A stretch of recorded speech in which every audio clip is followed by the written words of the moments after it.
What is going on, everyone? Welcome to this Sunday night MAVCast. Just hanging out here, talking games.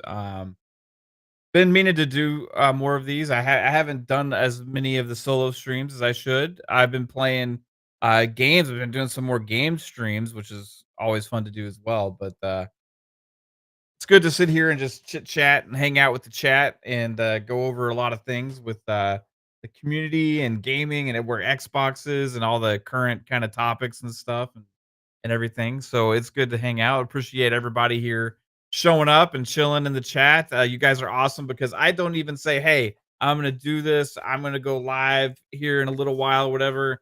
You just show up. I didn't even decide on doing this until just a little while ago, but you guys are here. It means a lot as always. Appreciate it.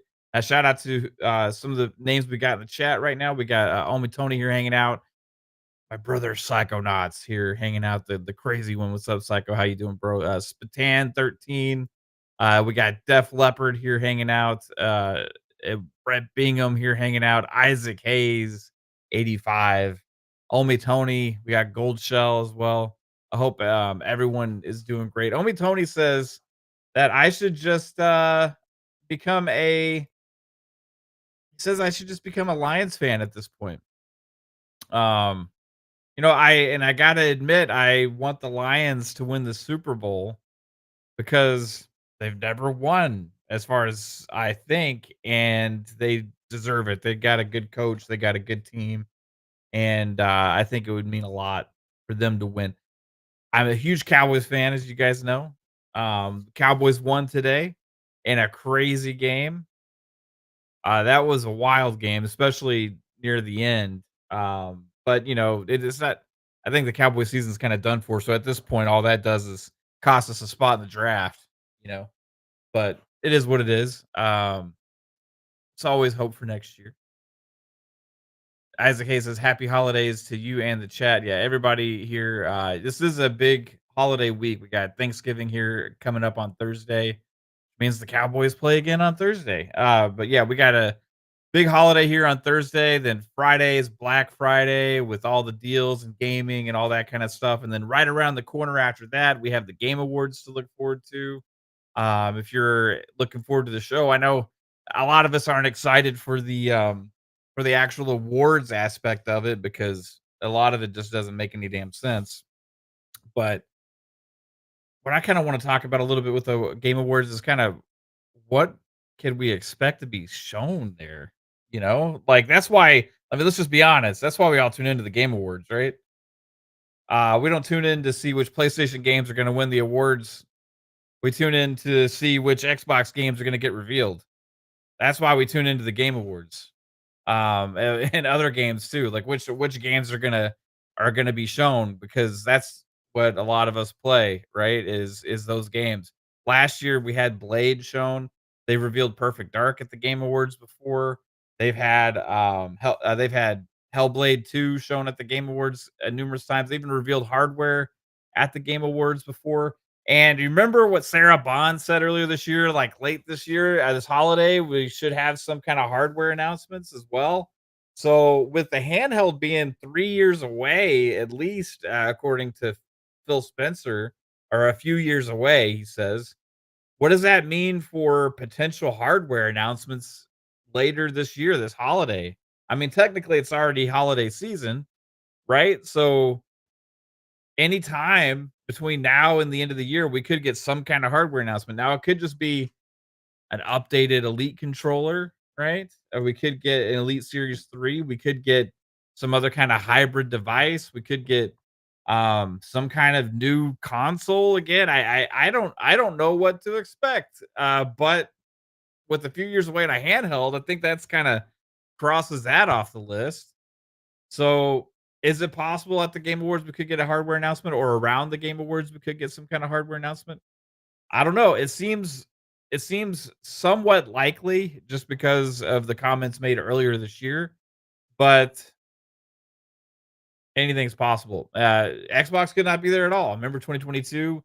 They really didn't have anything to show at the Game Awards because the whole FTC scrutiny and all that stuff that was going on. I think it was like on the heels of maybe it was, like, right after the CMA, like, tried to block the deal or something. I can't remember all the details of exactly when that happened. But yeah, we had the Game Awards in 2022, which was Xbox's worst year, maybe the last 10 years, right? In general, just with game releases and a lot of positive news with ABK stuff, but also a lot of negative news that year with ABK stuff. So that one was weird watching the Game Awards and then they're not showing up at all, but then they kept cutting to fill. You know, you had stuff like As Dusk Falls win some awards and stuff like that, but, like, overall, that was kinda like a weird show at that point. But there's other things that have been every other year, right? So if we're just doing the math on what's most likely, well, every year in the besides 2022, they had big reveals at the Game Awards, in the last several years. So I think since 2019. I think since 2019 they've had big reveals at the Game Awards. So I would definitely assume there's gonna be something there. It's more likely than not. Just don't know what it's gonna be. Star Traffic says Xbox controller, portable tablet with a web browser. What do you do you mean like a controller hybrid tablet thing like a PS Portal, but that has access to the web to access your games in the cloud? Kinda like a tablet with a controller attached? That would be something that I could see. Shout out to RSJ fan, thanks for showing up. Nathan Hardman, shout out, thanks for showing up. Wacko Games says this year I'm turning off Game Awards right before they announce the Game of the Year winner. I'm just there for the Xbox trailers. What's up, Il Ray Tito? How's it going? Oscar Emilio A. Gonzalez. What is going on, Oscar? Thanks for being here as well. Yeah, it's I don't know what it could be, man. Like, that's a good call out because they could have seen also. Well, obviously, there's a decent handheld market, at least somewhat, because like the PS Portal sold well, and that thing has like almost no functionality whatsoever. It's literally a console streaming device. If you were to tell me that one of these companies would create a device that's primary use is or its only use is to console stream, I would've said, "Oh, yeah, it's gonna fail." That's okay, but they somehow are still selling those things, man. I don't think it's selling like crazy or anything like that. I think that selling is around their expectation, maybe even better. But like, to think that they can have a console streaming device that is there's marketing as like a handheld gaming system, which is really not accurate whatsoever, is bananas. So could Xbox look at that and be like, you know what? If we just like put a screen on in a controller and we like add just a little bit of functionality to it, maybe it'll do even better than the PS Portal. Because I think they're selling that for $200, aren't they? Psycho, how much is the PS Portal? Is it $200? I think. Anybody in the chat know it? I think it's around $200. Which I mean, it's not crazy expensive, but around the holidays, you can get a whole ass Series S for $200. So just to think about the price point and what they could do, a device like that could potentially make sense. Now, it wouldn't necessarily be a handheld because it wouldn't be like native games and stuff, but if it was like where you could access the cloud and you could access this whole ecosystem like um their Xbox everywhere stuff they're doing, that could be pretty cool. Don't know though. Don't know if it's gonna be that. It could be another remember the all digital Series X that was part of the leaks that came out during FTC, and it was like a cylinder, and it didn't have a disk drive and all that stuff. But then Phil said like those were our old plans. So and then they revealed the 2 terabyte version of the Series X. I would be interested to know if it's possible if they're still planning an all digital one where they could sell um But I would have thought if they were doing that, they would have done it before the Game Awards, right? They would have announced it before the Game Awards because it would have made sense to have on the market for holiday sales and stuff. So I don't know about that one either. Yeah, I guess like unless the portal thing, if they do something like that, would be next year, or maybe the all digital one could be next year. But Phil also said they don't see a point in doing like mid-gen refreshes or like slight step ups for their own benefit also. So if we do get any hardware that's console based, it'll be based around the same hardware, unless there's something crazy that we don't know about. Il Ray Tito says, "I wonder if that leaked controller got scrapped." Yeah, I've been wondering about that stuff too. Like I think a lot of the plans obviously had changed. You know, a lot of the plans aren't what they used to be at Xbox, and who knows what they are. There's an all digital Series X out now. Oh yeah, that's right. Wait, is there? Is that the 2 terabyte one? Yeah, that's right. That is it. They did do the all digital, but it's not the cylinder. You're right, bro. That's the 2 terabyte one, right? And that one's like, how much is that one? Is that 5.99 or 4.99? I forgot that they did that. Duh, duh. So yeah, it's not that cylinder one. So that all digital, I think, is a 2 terabyte, and that's the one. Is that the one they're selling for 5.99? I can't fucking remember. I have to look at the storefront. All right, Xbox Series X digital. It's the white one. Oh, you can get that shit at Walmart for $400, Target for 449. Walmart says 399. Can you actually get it for 399? Out of stock. Fuck. Target, is it actually available for 449? Add to cart.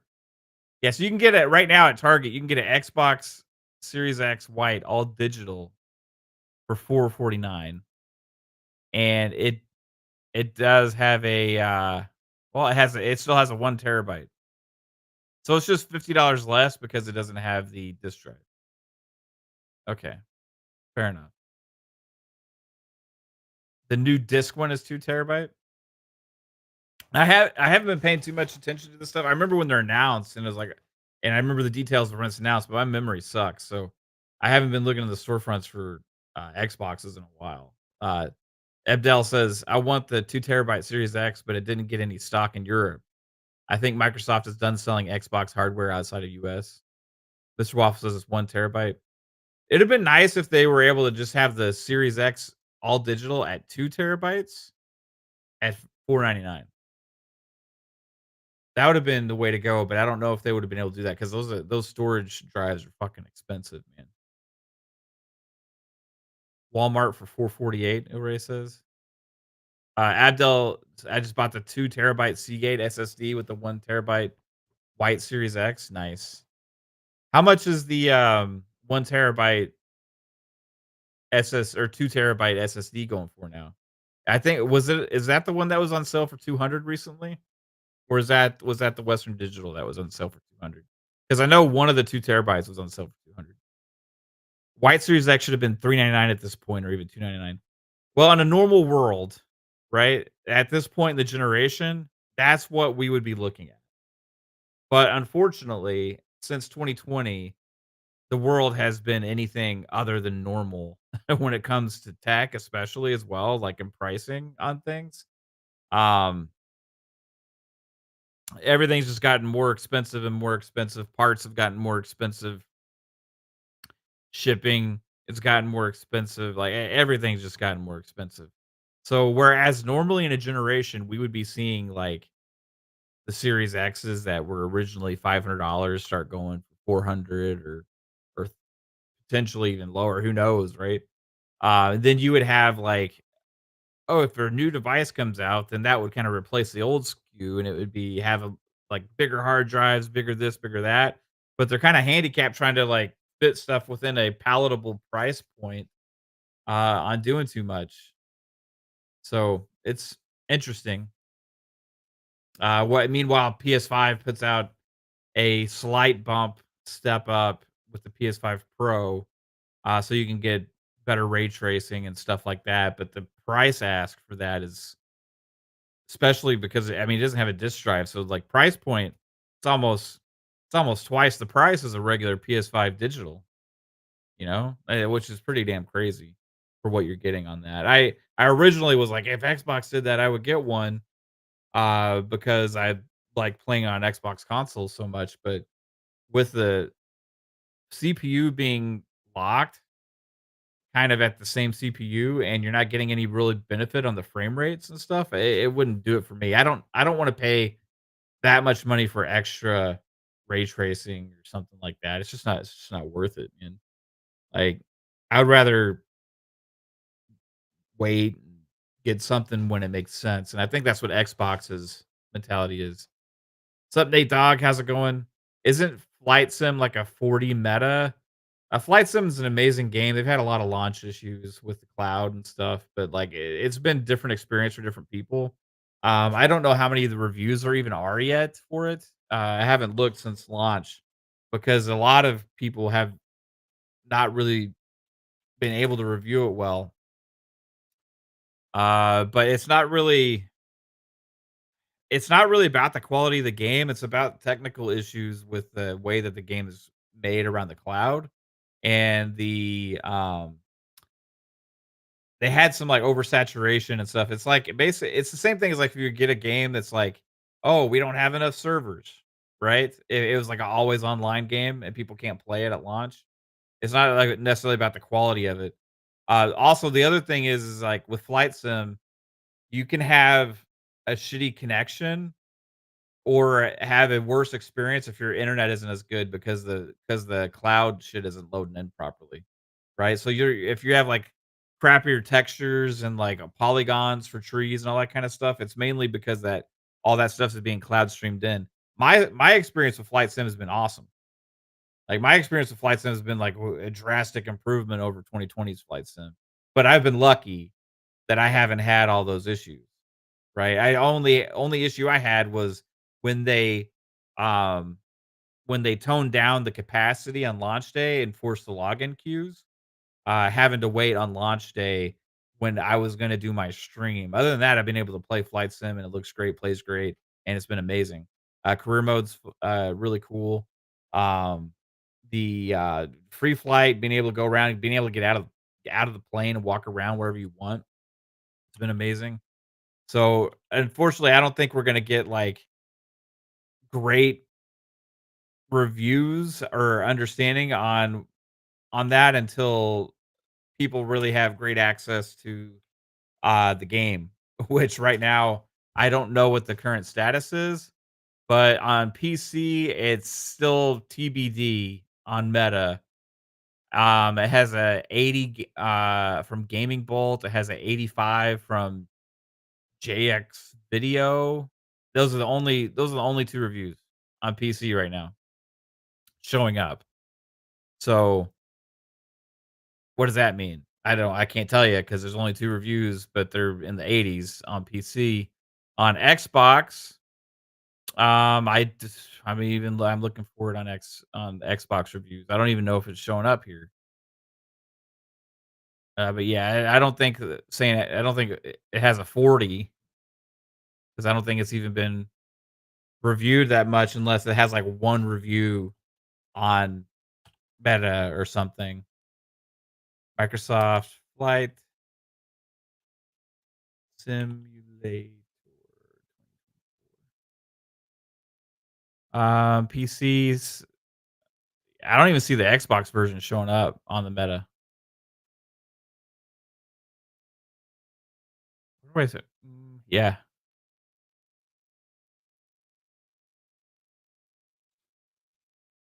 Yeah, I'm not sure, bro. I don't know where you got the 40 from, but I don't even see the Series X version on Meta. And I can look I'll show you what I'm looking at.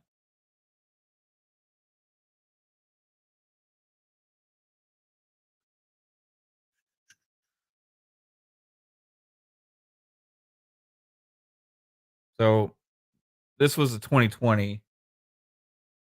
This is the 2024. All these just say PC, except for this one. This is a Dune thing.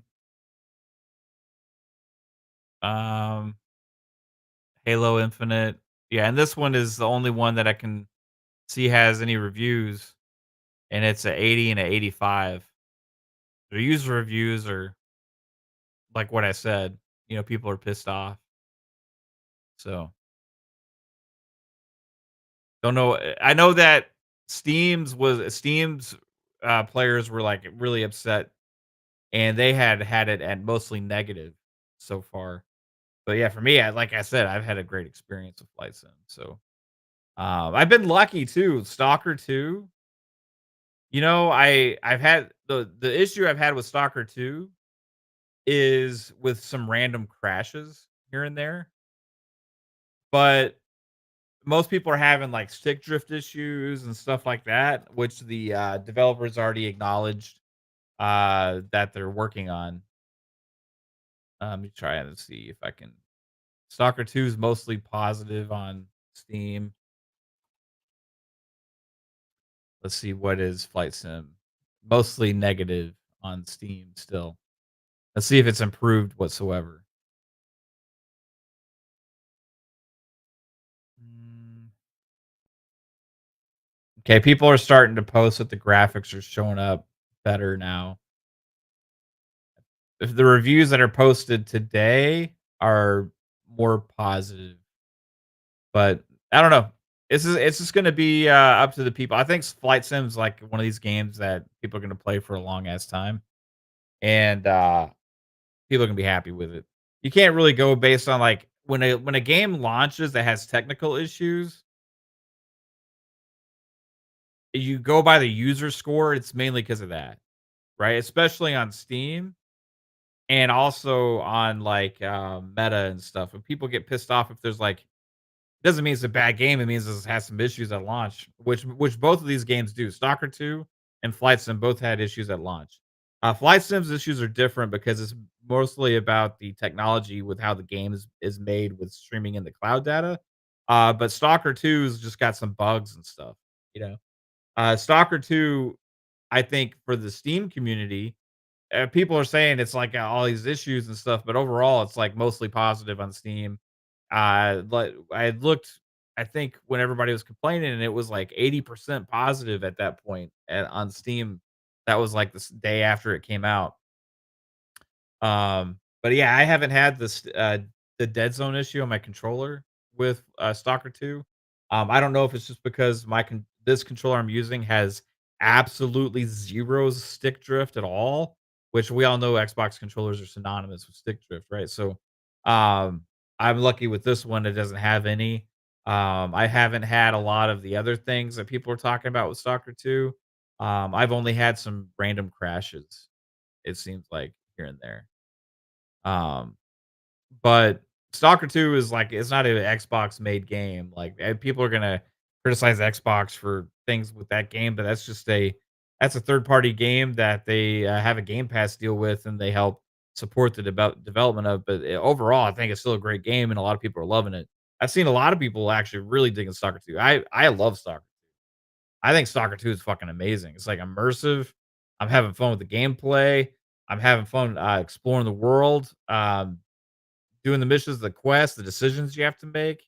I fucking think it's great. And Flight Sim, I think it's great too. But those things will get ironed out with the Flight Sim thing. Flight Sim 2020 had utilized less cloud streaming in. So I think that's part of what causes the issues with this one. But I think they're gonna get it worked out. So overall, both great games, both have different kinds of things at launch. It would be nice if everything was perfect and in a perfect world, but it is what it is. I've been enjoying the hell out of both of them. At the end of the day, I think they're both going to be looked at as fantastic games that people are going to be playing for a long ass time. Let's see what else we got in the chat here. The new disc one is 2 terabyte. Mr. Waffle says for the Xbox. That's one that's 599. Is that's the Galaxy one, right? That's the Galaxy one. Isn't that like a limited edition one? Or is that always available? Psycho says, "I have one left of the white Xbox all digital Series X 2 terabyte is a Best Buy exclusive." Okay, that's what it is. 349. GameStop has it on sale for 239 for what, Psycho? For what was I asking about? Don't remember. Sup, Royal Boyle? How's it going, dude? Solid White says he's loving it so far too. Right on. Nate Doc says a lot of people with high end rigs praising Stalker. Hope it runs on it. Okay, yeah, I played it on Series X too. I thought it was fine. I mean, this is like here's the thing, right? I gotta question like people's expectations sometimes. I think overall, and this happens, right? This is worthy of a discussion here. When a game is marketed, like, with the platform, right? Like, Xbox owns the company or they're marketing a game a lot because they have, like, a marketing deal for it or whatever, or PlayStation does the same, right? They have a deal for a game or they're marketing and all these things. The expectations from gamers, I think, become a little bit, like, unrealistic in some ways, at times. Like, we all want our games to run good and play great and everything, but I think at times like and the mentality changes. It's like a switch is flipped in the gamer's mind. It's like when Xbox bought Obsidian or bought these other, it's all of a sudden they're not going to make Obsidian games anymore. Like I don't understand what people expect when they like the first time we saw Avowed gameplay and everybody's like, well, it doesn't look that great. I'm like, it looks like a fucking Obsidian game. What are y'all talking about? It looks just like what I would expect the Obsidian fantasy RPG to look like, right? But like people's mentalities were were like twisted in some kind of ways about like, well, now because this is Xbox, it's gonna be fucking like insane and nothing is gonna be perfect. There's gonna be no bugs. It's gonna run 4K 60 flawlessly, never have any issues or anything like that, right? And I think that's just like people's expectations now when games are associated with the platform. On PlayStation 2, it happens, like, the difference with the PlayStation community and the Xbox community is when the games have issues or if it's third-party games that are marketed by PlayStation have issues as well, they're just largely ignored and discounted as, like, doesn't "Hey, that's not ours," right? But, like, when it's associated or involved with Xbox, it's like, "Oh, this is a reflection on the Xbox brand." Right? This is a reflection on the quality that Xbox is putting out. But, like, these games, when PlayStation has similar things, it's not that, right? People don't ever say that. It's like, "Yeah, well, they got some problems, they got some issues," or, "Hey, that wasn't their game. They didn't make it." But they wanna take credit when it is a great third party game, right? So, it's always interesting, like, for Stalker 2, I really wanna know what people's expectations were that were, like, disappointed with it. In different ways because, like, it's a big open ass world that you can explore and go wherever you want. It's got, like, a fully fleshed out story that has multiple branching paths with all these different quests you can do that's dynamic. It has, different, mechanics with inventory and gameplay, it has tons of loot. It has all these things going on. It's like so and it's really immersive, the lighting is really good, it's got good graphics, right? But unless it's running like a game is running like perfectly 60 now I always want options, right? But they gave us that. So if it's not hitting 60, 100% all the time, all of a sudden it's a huge fucking failure. Like, come on. Like we got to be a little bit more realistic with these things. Like ambition sometimes is going to not meet the capability of the platforms which we're playing on, right? Like it's just they're gonna do the best optimization that they can. Now, would it be better if it's better optimized? Sure, but are we gonna blame the Stalker 2 devs for that? Are you gonna blame Xbox for it? Who are you gonna blame? Like in a normal situation, a game like Spider-Man 2 that has bugs at launch or something like, um, a Forza, right? Yeah, those games you would think would be more pristine at launch, but, like, you're talking about a third party company, that's been in a war zone, had to move their studio all over the damn place, has had to split up their development teams, lost a lot of developers, had to recast voice actors, um, like, all these different things, and it's like people are saying, "Well, it's not smooth 60 on Series X." That's a huge issue, like, I mean, come on, really? I mean, the frame rate's better than a hell of a lot of games for this kinda game. It's a huge open world game with tons of different things going on. I honestly was surprised when they said they were even shooting for 60 frames after this generation with all these other kind of things going on, that we've had all these games locked at 30 and all this other kind of stuff. So when I saw that they were shooting for frames and gonna give us that option of having the performance, I'm like, "Hell yeah, that's what I want," right? If you wanna go and do like a locked 30 or whatever, go for that, but I'm playing performance mode and, it's gonna be dipping in the 50s and stuff like that, maybe some high 40s and a lot of 60. I'm super happy with that, man. Like I'm okay with it because the game has this crazy ambition, like it's doing a lot of different things. Now I got a PC, so if I'm playing on my PC, I can I can do a lot of different things with my PC and choose the settings all how I want, like I was streaming first day and you can go watch my stream.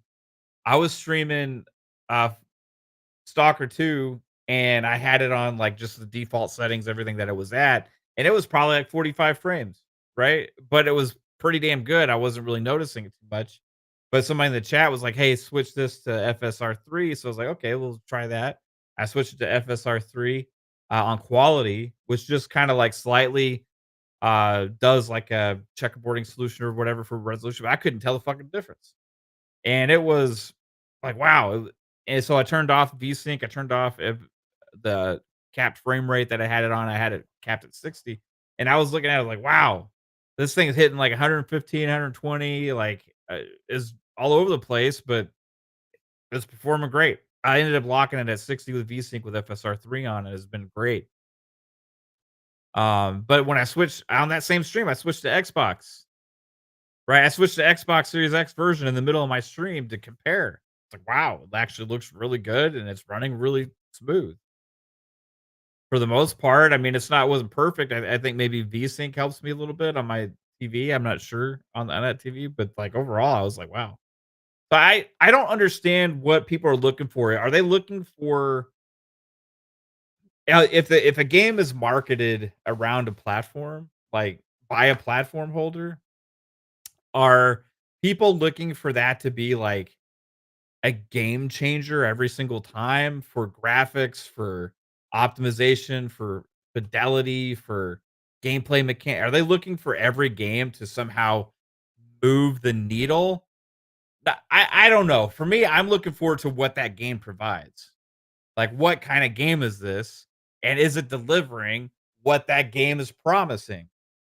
And for me, I play Stalker 2, and I'm like, wow, this is amazing. Like the difficulty, the the exploration, the world that they built, the environment, like every the characters with how the story is evolving with the different dialogue and like having to make decisions and all this other kind of stuff. It reminds me of I'm playing a Western RPG.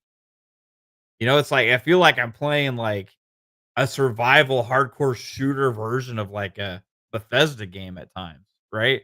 And that to me is amazing that we're getting that and launching day and date on console as well as PC. I fucking love it, man. But I think some people also like just want see an open world shooter and expecting it to be like Far Cry or something. I don't know. You know what I mean? I don't. we talk about this all the time and like in our DMs and stuff when people because we just see complain, complain, complain, complain all the damn time, right? All the damn time is just people complaining about everything, and I'm like, what do people expect this day and age with gaming? Like, you look at the games we're getting now compared to like what we got 10 years ago, and these games look better. They run smoother. They play better. They're a lot of them are hitting 60 like frames per second on console, like better resolutions, better graphics, and it's like unless it's perfect every single time, people are just gonna complain and act like it's the worst thing ever. Um, and it's strange to see games get drugged down like this. But the most interesting thing about this, right? The most interesting thing about this, the thing that drives me the most fucking crazy about this is people will pick and choose which games to do it about. If and Xbox, that never gets chosen. The Xbox games, like if it's an Xbox game, it's always gonna get picked on. It's always gonna get the shit into the stick when it comes to the mentality of the people that are choosing to complain about stuff, right? But other games like Jedi Survivor at launch was let's just be honest, the performance mode was fucking garbage. The fact that it launched in that state and they got it passed because they told the reviewers all that we're aware of these issues and it's gonna get fixed, right? So all the reviews came out and they're like, "Yeah, they're aware of the issues, it's fine, but we love the game," right? But then a game like Stalker has some issues, and it's like, even with all the shit that they had going on and all this other kind of stuff, and it's like, well, it has issues. Let's talk about the issues. And it's like, what? Then you can look at a game like Black Myth Wukong, right? Black Myth Wukong ran like shit on PlayStation at launch. People were complaining about the frame rates there and bugs and issues and all that other kind of stuff. That was another game that was still exclusive on the platform, right? But here it is. It's nominated for Game of the Year and it's sitting at a 76 on Meta. Like I don't get the mentality of fucking gamers sometimes and what people pick and choose to be upset about or not be upset about. It doesn't make any damn sense. So ultimately, it comes down to favoritism. It comes down to favoritism. And at the end of the day, when it comes down to it, Xbox is always going to get picked on more with the games that they're marketing or that they're showcasing and all these other kind of things, right? If PlayStation has games they're marketing and they're showcasing and doing all this other kind of stuff, if it flops, if it sucks ass, if it comes out, it's either ignored and people will say, "Oh, that's bullshit," or they act like it isn't part of the ecosystem. It was just some third party game. Oh, we weren't actually excited about this. It was never going to be a thing. Oh, that's on them. That's not on PlayStation. But when it's an Xbox, all of a sudden it's an Xbox issue. I don't under fucking stand it. Expectations are out the wazoo for gamers these days, and they're all over the place. There is no rhyme or reason to it. It's just like, hey, I had some weird expectation in my mind of what this is, and it wasn't that. I don't know how you can ever think that Stalker 2 was going to be something different than what it is. From if you're even familiar with what the original Stalker game is, familiar with what the studio's been going through, familiar with everything that's been going on, over the last several years and the gameplay mechanics I talked about, the like how hard those games are, the environment, the open world, like all these things. Like I don't understand how anybody cannot understand what soccer is, right? Yeah, it has some issues, but guess what? These big ass open world, huge games that do all this other kind of shit usually always launch with some kind of bugs and issues. It's just because of the ambition that they undertook upon themselves to make something that's bigger and better than anything else. So that's just kind of comes with the territory sometimes if you're doing something like that. And I saw a lot of reviewers like praise everything and great about the game. I saw some reviewers pick apart the bugs and things like that as well. Um, not having day one patches is always a thing now with games. However, a game like Jedi Survivor, like I mentioned, can somehow get a free pass on it because they told them about it, and other in which the day one patch didn't fix all that shit anyway. Or you could just say, we'll just ding them for everything and not pay attention to really what the game's all about. No rhyme or reason to it these days. Jax82 member for 6 months says, Xbox helped this team, but it won't get acknowledged. Yeah, I mean, this game probably maybe wouldn't even be coming out now if it wasn't for that. And guess what? There's a lot of people that are actual Stalker fans or fans of this kind of game and genre that are fucking super happy about the way Stalker 2 launched and how it's playing.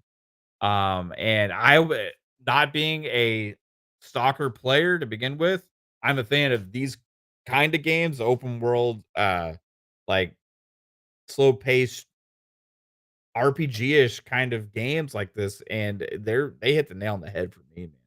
Like, I just did a mission where I was approaching this base, and I was going stealth mechanics on it because, like, that's what the guy said I should try and do because, like, if I sit in a game like this, if you get, like, 10 guys rushing at you firing, you're gonna fucking die, right? This ain't Far Cry. You're not gonna just shoot a shit ton of grenade launchers and roll in with the tank and all that other kind of shit. I mean, you got guys coming like crazy trying to gun your ass down, throwing grenades at you, trying to flank you, all this other kind of shit, right? And it doesn't take much to take your ass out. Doesn't take much to take your ass out. You gotta think. So I was going there trying to do my stealth kills. I had my knife, taking them out from behind, taking the guys out one by one. Loving the stealth mechanics there. Um, unloading the guns after they drop them, so you can take the bullets from the gun that's laying on the fucking ground, which is amazing, right? Like, looting the bodies, picking up the bodies, moving them so somebody doesn't see them. Trying to like, okay, if I take out this guy, this other guy is gonna know, right? So how do I best approach this situation? I need to go like just thinking that about this kind of stuff, man. I love that shit. I love that. Uh Snipe TV game says, what Turtle Beach am I using for my headset? I don't remember what this one is, dude. The black one. I don't know. I don't remember what it is, dude. I'm sorry. I think this one was like 60 bucks, maybe like 80 bucks or something. But it's been good. This is the best Turtle Beach headset I've had.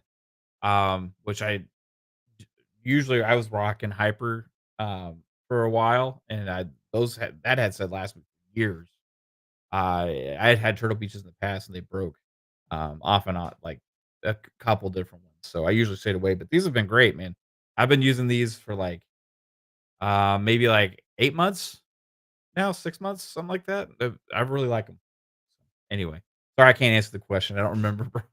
Jax82 with a $2 super chat says, "Can't fix stupid for a lot of them need to grow up."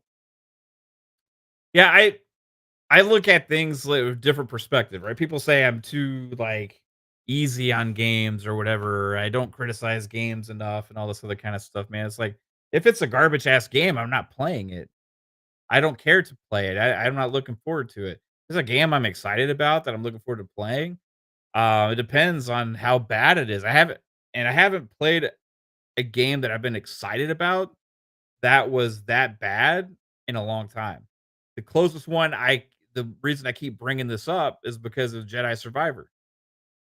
That one disappointed me at launch, and I'm usually not disappointed, but like that one disappointed me at launch. Now, that's maybe personal thing for me. But in a lot of ways I thought it was worse than Fallen Order, like with graphics and a lot of like performance, like just my guy would literally fucking disappear when I was doing a somersault. Like, there's a lot of shit that was different with Survivor than Fallen Order that I just didn't understand, like, how it launched like that and got a free pass on it. Because the excitement with how everybody was on it was, like, kind of got me to go ahead and get it. So, I was disappointed with that one, but not many games that I get I'm disappointed in. Um, so it is what it is. I'm not the biggest critic out there. I don't really look at things through the lens of a critic. I look at it things more for, like, trying to enjoy my time with stuff, right? Like, I'm trying to if I'm playing a game, I'm trying to enjoy it. I'm not trying to judge it. Like, why the fuck am I playing it? If I like, you know what I mean? Obviously, we all have bad experiences with things, but there's so many games out there. It's pretty hard to forcefully play bad shit. Like there's so many games out there coming out all the time. You kind of get an idea what you like and what you're gonna play. And if something doesn't seem intriguing to me or interesting, I'm just not wasting time with it. Or if it looks bad, I'm just ain't gonna waste my time with it. So overall, yeah, I sometimes can be maybe easy on these games is what people say, but I'm not looking to be a critic, you know? I'm looking to fucking have fun. Shanji says, "Don't worry, 90% of gaming weirdos are extremely too hard and whiny about games to make up for a few dudes like us appreciating what we have." Wise Sister says, "Let people enjoy the game. It's not for everybody." Yeah, I don't sit there and I like. There's a lot of PlayStation games that are great, and if they're not for me, they're not for me. I'm not sitting there like, why do you fucking like that? You know what I mean? Why? What's wrong with you? It's like, fuck, what's the guy's name? Zachary Levi today. Somebody shared with me that he like put out there his favorite platforms because somebody asked for gaming because he's a gamer, and he was like Xbox first, Switch, and then PlayStation. And then he was just getting killed in his comments and stuff. It's like, why do people fucking care? Have a problem with what he likes? If you fucking like one over the other, that's fine. If you like PlayStation more than Xbox, cool. That means you like their games more, probably. Right. But what I can't stand is those fuckers saying you shouldn't like this because, or what's wrong with this, or like, or having some kind of like false narrative about everything that kind of tries to downplay how good things are, all the time. And that shit bugs me. Like Starfield's launch or fuck any Xbox launch really. Like Hellblade 2 launch. It's always a thing. Always, every single game. It'll be a thing again with Indiana Jones comes out. It'll be a thing again when next year when we have Avowed come out, when we have Fable, we have South of Midnight, when we have Doom the Dark. Oh no, they'll give Doom a pass because obviously that one's gonna be multi-plat, so they won't even consider it, right? But overall, it's just a thing that's always gonna be a part of gaming culture now, I think.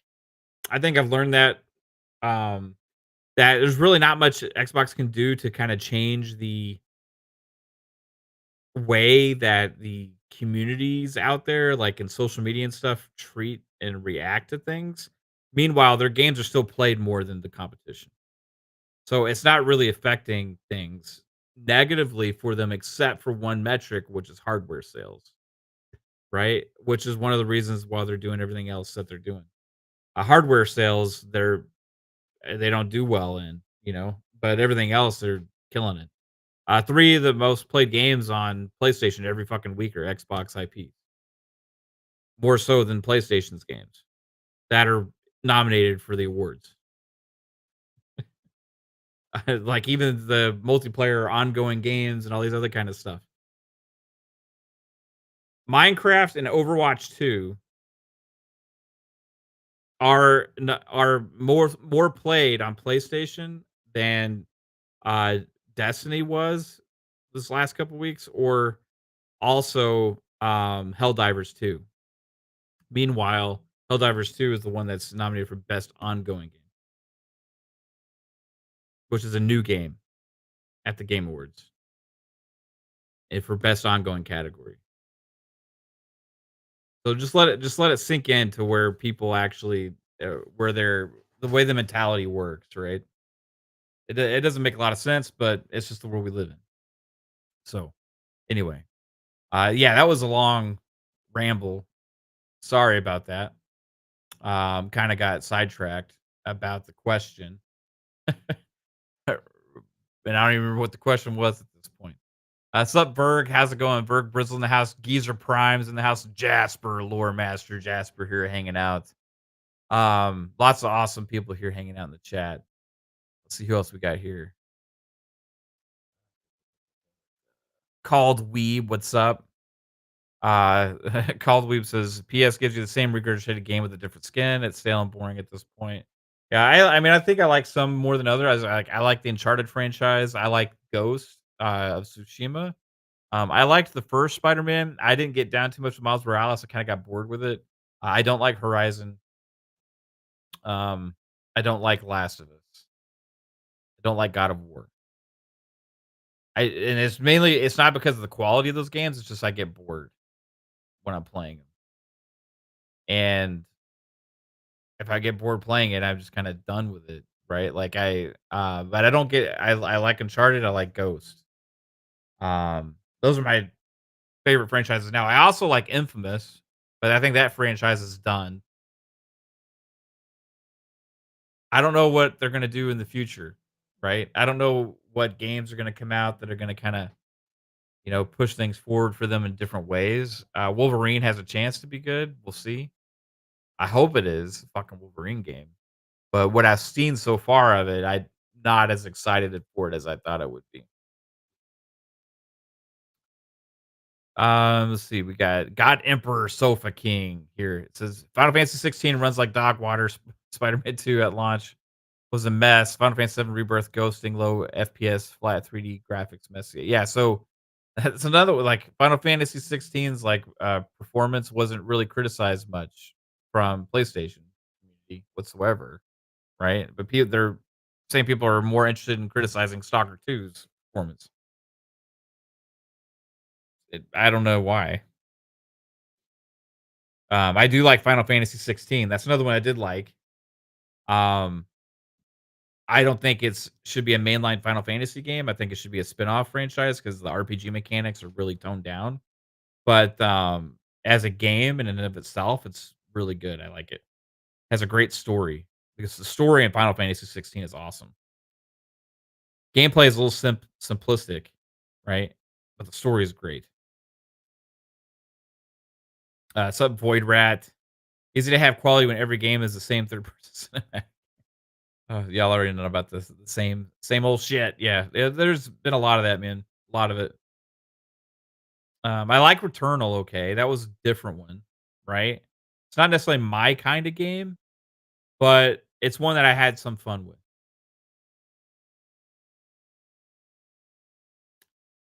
Sony is a massive disappointment this generation. Solid White says, yeah, for this generation for me has been the most disappointing PlayStation generation ever for me. And I've had every PlayStation since PS1, have had PS2, PS3, PS4, PS4 Pro, right? I bought in PS5 twice and ended up selling it. The most fun I've had on PlayStation 5 this generation has been GT7. And I played quite a bit of it, but other than that, not really anything for me right now, especially to look forward to. Going forward. Final Fantasy 16 was okay. Like I said, I think it's a good game. And I'm sure I would like Rebirth. I'm sure it would be okay. I just not for some reason I'm not super excited to play it. And I think it's going to come to Xbox at some point. Same with Final Fantasy 16. I think it'll hit Xbox. Um, but as far as big exclusives, I'm just not excited about the ones that they've been hyping up and making. And that's just a personal taste. I'm not saying the games are bad. God of War, Ragnarok, I've played some of it. I think it is a uh, really great game. It's just not one that I enjoy playing. Horizon Forbidden West, I've played some of it. It's a game that I think is a great game. I just don't enjoy playing. Like that's kind of the way I am with those. Let's see. Mr. Waffle says, like I said before, Spider-Man 2 and Jedi Survivor, they ignored performance issues and bugs, consistently inconsistent. These reviewers, but people pick and choose, man. Like third party games, they'll pick and choose too. It is there's no rhyme or reason to it. It's just whatever is, like, exciting for them to talk about negatively. They're going to they're gonna drive home the same thing over and over again. But if it's, like, they're excited about this game and they want it to succeed, they're gonna give it a pass because they like the game, right? So it's like pick and choose their favorites, based on what they personally enjoy, kinds of the kind of games they personally enjoy playing. I've noticed more so this generation, the bigger, more ambitious games that are doing more things, right? That are doing all these different mechanics of doing the open world mechanics, doing the branching quest lines, doing all these different things that have all this loot, all this other kind of shit, right? Those games are way more complicated than making a streamlined story-based experience is guiding you down a path because there's so many different more systems involved that they're developing. It's not just about graphics and character telling story and taking you through. It's about how does these mechanics going to affect that? How is this going to affect that? How does this affect this? And there's like a dynamic world that you're living in, kind of. But what I've noticed this generation so far is with a few exceptions, right? Because a game like Baldur's Gate 3 comes out and is a media darling, which rightfully so, is a fucking amazing game. But that game took years and years of development. It was in game preview for years or on Steam early access for years and all this other kind of stuff. Um, and it had bugs, right? It had issues as well. It had performance issues. But again, praise for all the things it did right.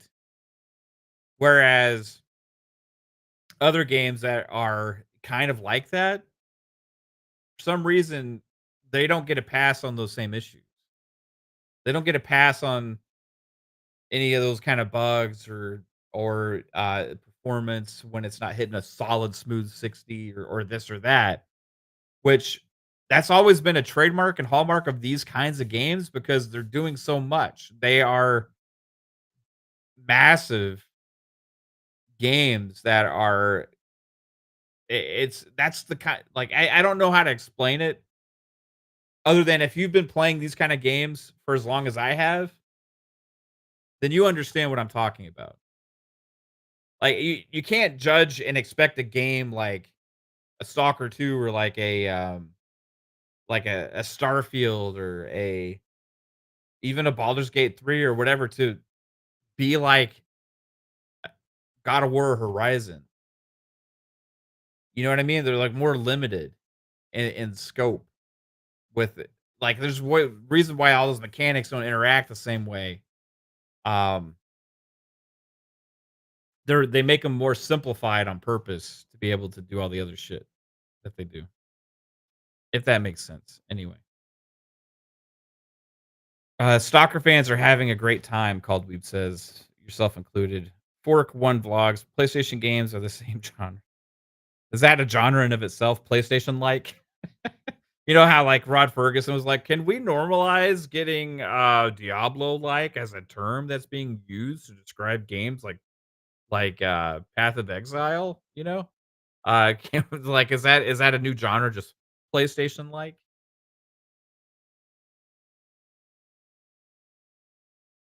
A MemeCast guy says, "Stalker 2 is so fun. I have a dope ass setup now. Finally have some dope guns with attachments," right? AJH. Oh, please don't say that. You got the new Xbox wireless headset the day they came out. I like, but hurts my ears when wearing glasses. Oh, that sucks. Yeah, I like this one. I have this other wireless headset that I use in the other room. It's a Lucid Sound headset that's actually from last generation, but it was been on sale ridiculously cheap on Amazon a lot. And I remember Pong sharing the link with me. I got it for like 30, $40, but it's like a premium fucking headset. And it's my favorite headset I've ever owned.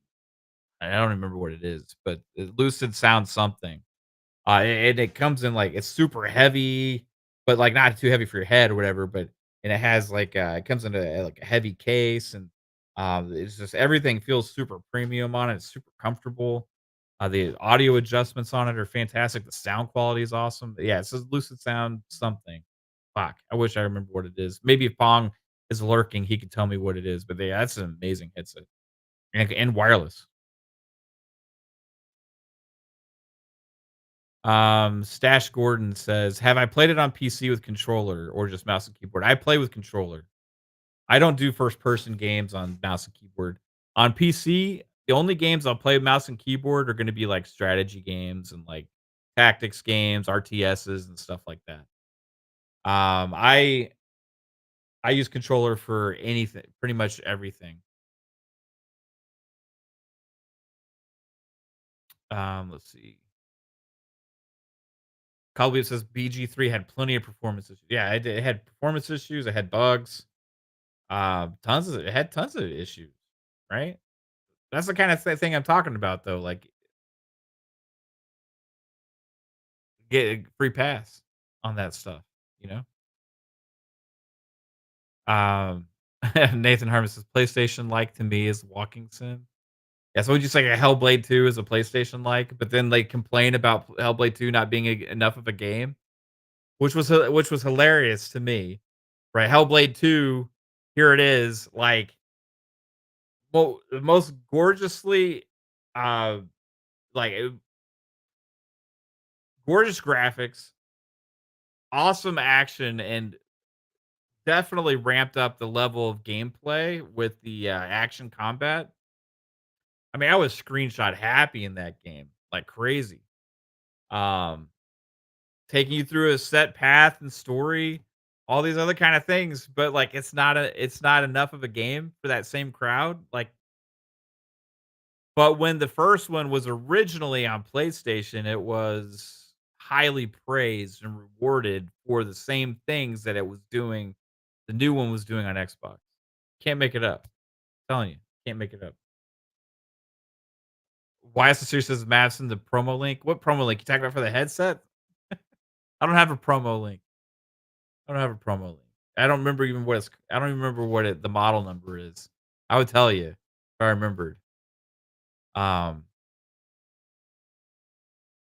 I think I would rather them not just like Turtle Beach A800X or whatever they are, like Lucid Sound X50A. Like I can't remember those numbers and letters.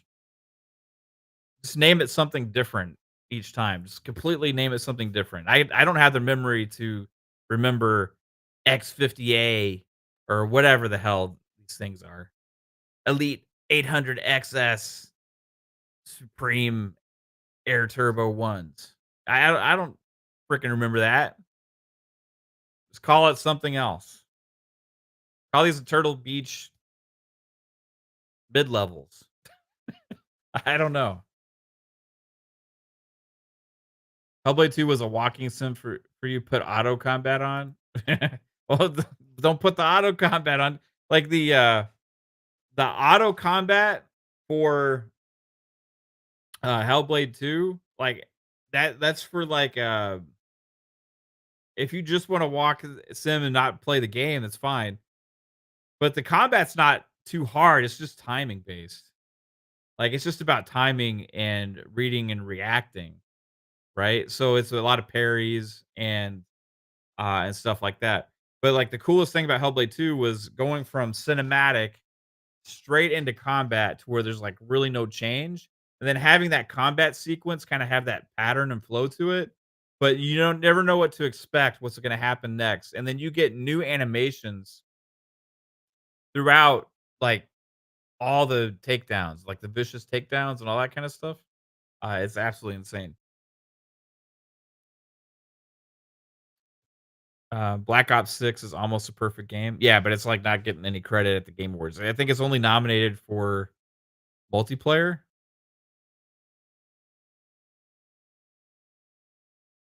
I think it's only nominated for the multiplayer category, isn't it? What is Call of Duty nominated for anything other than multiplayer this year? Which is crazy. Like you want to actually look at again the whole picking favorites thing. Most of the games in the game of the year category at the Game Awards this year don't hold a candle to what Call of Duty Black Ops 6 did. Oh, 100% AJH. Yeah. You just wanted the story right on, dude.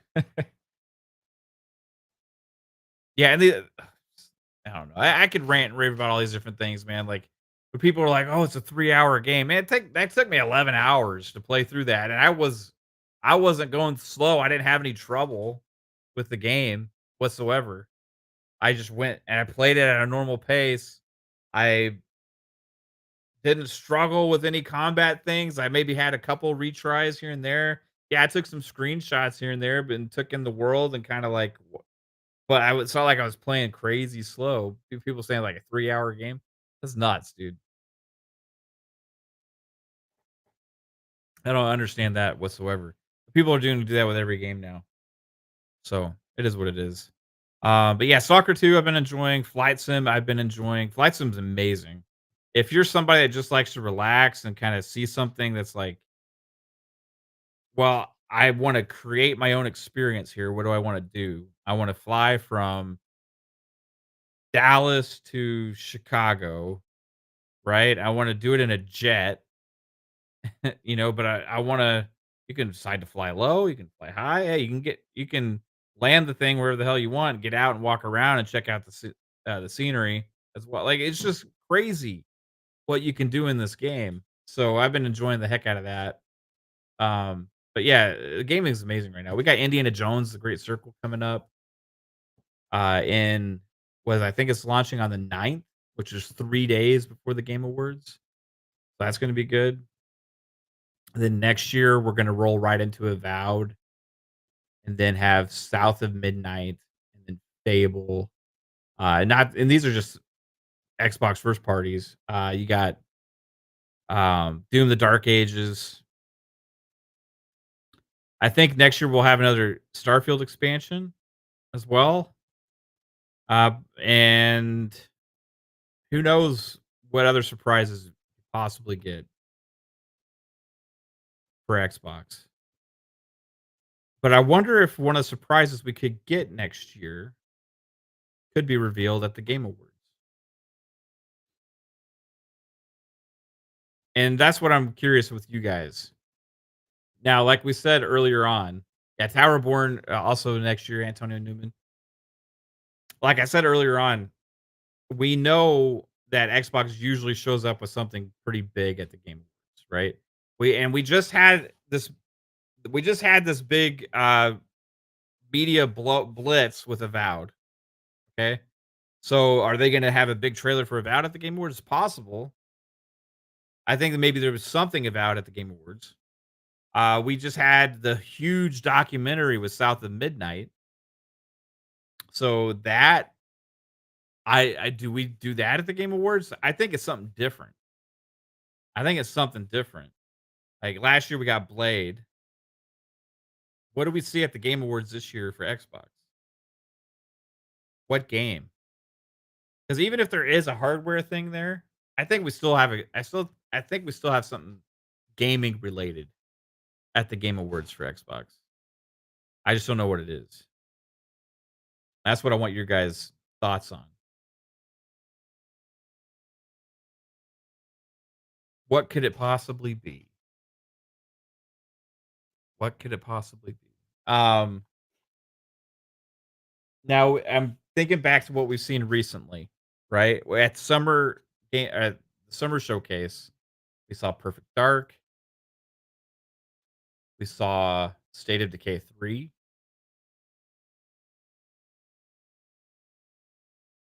um, we saw Fable, Vow. I mean, we saw several. I mean, that was a crazy show, right? So I'm trying to wrap my head around what could we get at the Game Awards. So it should be Indiana Jones. I mean, maybe they have a little trailer for Indiana Jones just because it came out 3 days before the Game Awards. So they're trying to promote it still. But I think it like as a surprise. It started last year, right before the Game Awards. Word started going around the circles, right, of the podcasting community and everybody and Twitter sphere and stuff that Blade was going to be there. And I was like, "No, really?" Like, but people were adamant about it. And it ended up actually happening that we're getting a Blade game. So never would have seen that coming.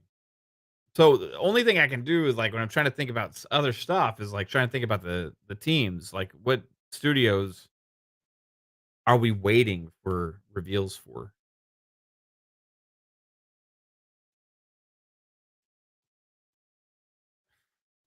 And I don't know. I'm trying. I still rack my brain around it. Like Obsidian, could we see Outer Worlds too? Now that we're getting Avowed, could we see a look ahead at Outer Worlds too? Could this be because Forza Horizon has grown to be something huge? Could we get a tease that Forza Horizon 6 is coming next year and shown at the Game Awards? Could we get another look at Fable? Could we get another look at Perfect Dark, State of Decay? Do we get a release date for South of Midnight?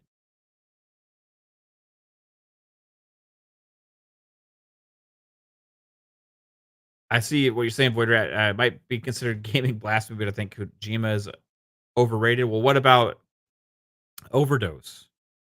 Overdose could be shown there. That would make a lot of sense, but we still don't really know exactly what it is. I mean, they had the thing before with Kojima talking about it with Jordan Peele and other stuff like that, but it's really kind of vague still what it is. Game on Jesse says some people are saying Microsoft has a big surprise at the Game Awards. Do you know what it is? This is what confuses me. Um, this is what confuses me because so I last week I was I was on the Iron Lords on last Sunday, and Hip Hop Gamer was there with Paris, and the Addict was there, and King David, right? And they all like not all of them, but I at least Paris and I can't remember who seemed like they knew. Maybe King David seemed like yeah, probably all of them knew, but me. They're all way more in touch with things than I am. But it's like they all knew something. Like, and I'm not necessarily going to say like hardware related, but technology related was set to be revealed this holiday. In a few weeks is the words that they use. I think it was Hip Hop Gamer that used that. Like in a few weeks, your guys' minds are going to be blown, is what he kept saying. Like I'm like, what is he talking about, man? Like, what is it? And it was stuff about like stuff that he's seen behind the scenes with like different things, like different companies that are doing different stuff. And Xbox just had their whole Xbox Everywhere initiative with all their advertising, getting stuff going with the mobile stuff, with the um promoting the you can everything's an Xbox, all this other kind of stuff. And the only thing I can think is that's got to have something to do with that, right? Where the thing that's been upsetting a lot of people is actually going to flip on its head and turn out to be like, oh crap, this is crazy. What, we can do this? Like I don't know, man. Like I'm trying to wrap my head around it because whatever it was, he was excited about. Like he was excited about it, thinking it was like some kind of next level thing. And I just if there is something hardware related at the Game Awards or revealed at that time, maybe it's that. But I can't fathom really what that is. So I don't know, man. Nate Doc says, weren't we bashing hip hop last week?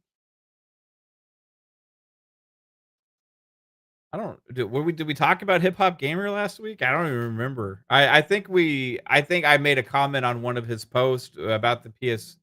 Oh, you talking about his on Iron Lords? No, they were making fun of him for his settings on his TV. Yeah, they were all ragging on him because he was saying that he likes motion blur and stuff like that. That was what they were bragging on him for. Because he was adamant that his PS5 Pro looks better, and it was, like, so amazing, but, like, he recommends the settings, like, with all the motion blur stuff on. So that's what they were ragging on him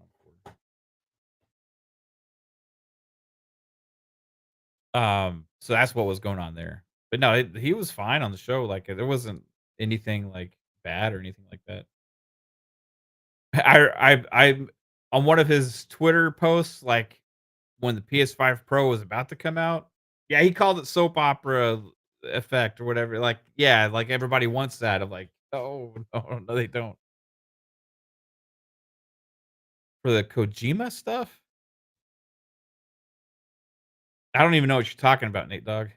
Kohima? Or you talking about Kojima?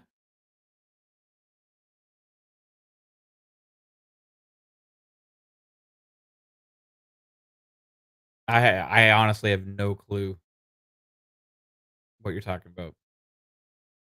I don't know if he said anything about Kojima or what, but I'm not familiar. So, probably not us. Maybe somebody else? Called Weeb says, "I tried xCloud again today. I must say it has substantially improved." Yeah, it has a lot. I was playing Banishers Ghost of New Eden through xCloud, and the picture quality and latency were both excellent. He said PlayStation was buying Kojima. I didn't even know he said that. Cool. I don't think it I don't think it's happening. Could it be possible? Uh, I don't know, but I've never even commented on that because I didn't even know he said that. Sup, Umbra? How's it going? Caldweave says hip hop said a while ago that Sony was buying Kojima. Cool. Who? So they were all going at him for saying that wasn't last week, or maybe it was. I don't remember that conversation being brought up, but if it was, I wasn't even aware. But yeah, if he says that, could be right, it could be wrong. Most likely, I I don't think that's happening. Um, he just bought the rights to Death Stranding from Sony. That just wouldn't make any damn sense whatsoever. Sup, 3-bit? Yeah, it wouldn't make any sense. But, like, what I remember from the conversation that we had on Iron Lords was mostly about some kinda tech that they all kinda knew about, that they've seen at some of these or talked to some of the executives and stuff like that or about this stuff. They know something's gonna happen, something's gonna get, revealed at some point here. So, I don't know. Trayvon says, "Here to put a smile on my face. Mom passed away yesterday. Damn. I need a few laughs and smiles. Will be killing some bugs later on." Yeah, I'm sorry to hear that, bro. Would I like to know more? I mean, and you put a smiley face. I don't know. I don't know, man. I don't know how much I want to know, but like, I'm sorry to hear about that. If that's legitimate, like, dude, like that's horrible. But I hope everything gets better for you, man. For real. That's tough. That's tough for anybody. So, um, but hopefully we can put a smile on your face, man.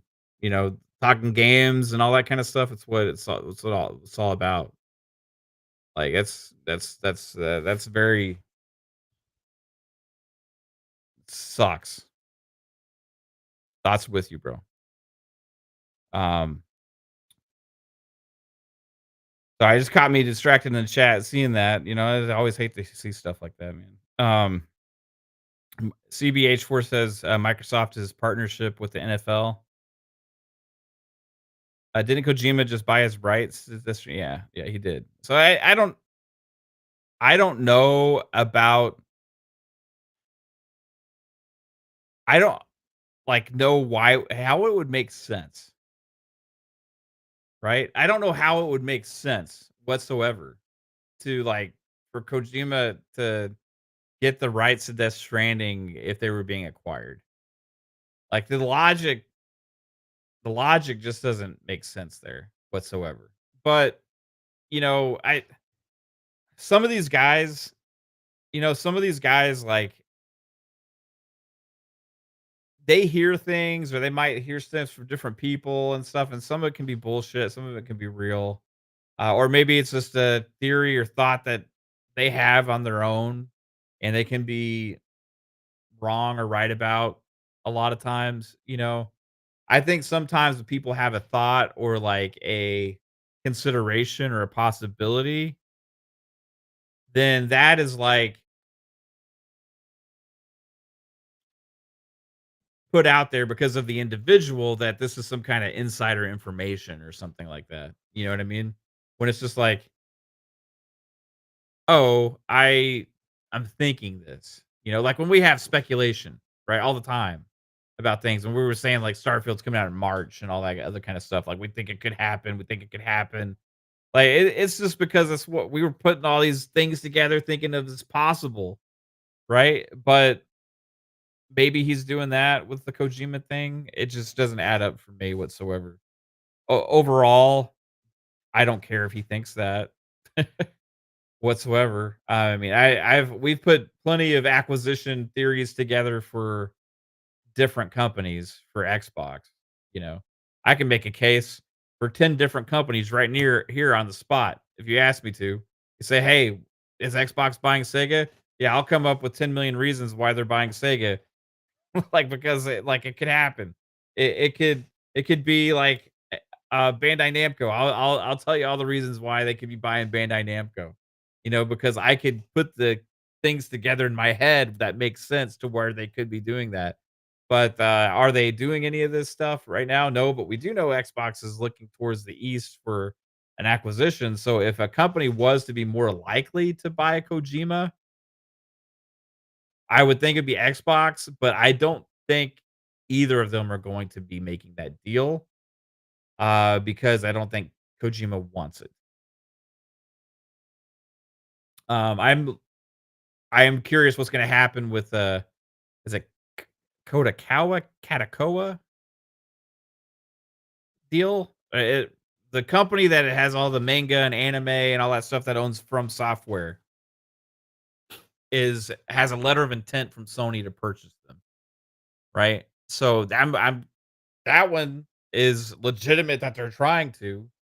We've seen this from other companies before where these deals haven't gone through. So, what will happen ultimately on it? Don't know. Is the company now shopping other deals? Possibly.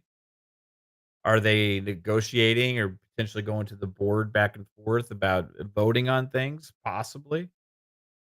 What do they need to get out of the deal? Tons of things are factors here, right?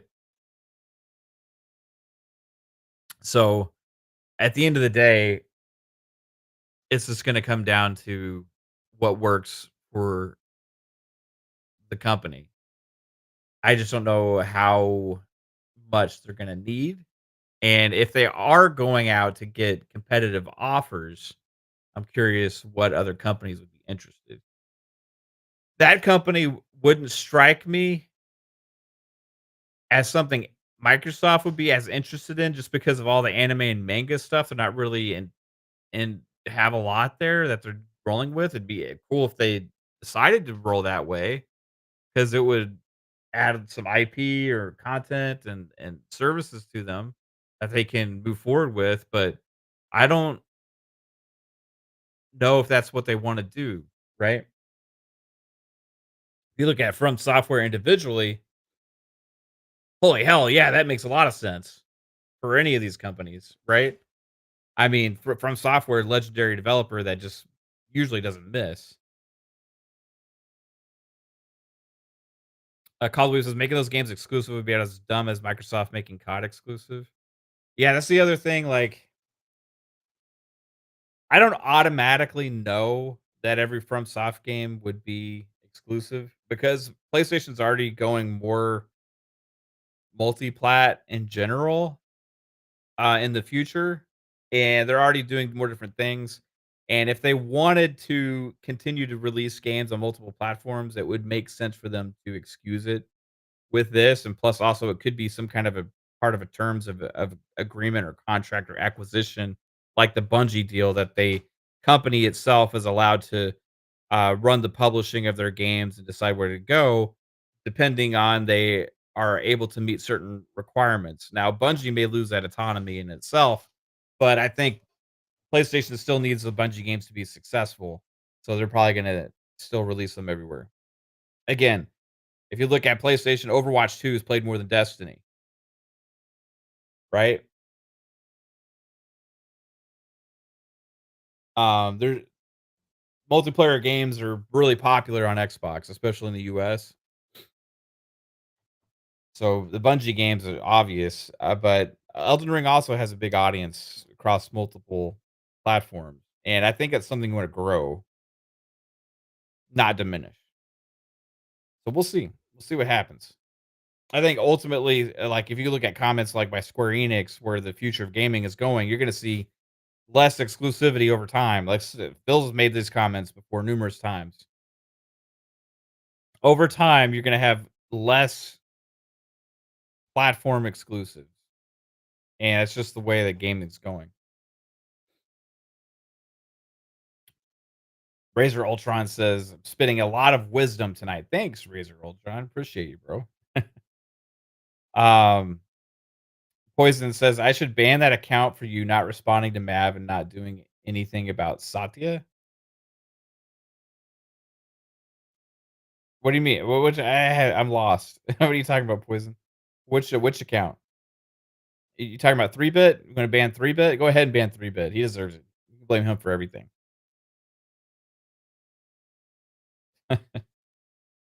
Um, let's see what else we got here. Yeah, I want to get back on track with the reveals.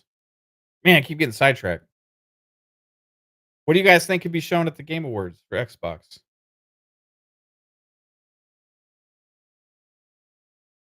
Do we get another big reveal like Blade? I think it's something around that level. What about another look at Contraband with the release date or say in 2025? What about Contraband? What about the IO Interactive game?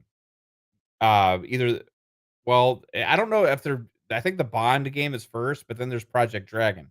What if they reveal Project Dragon?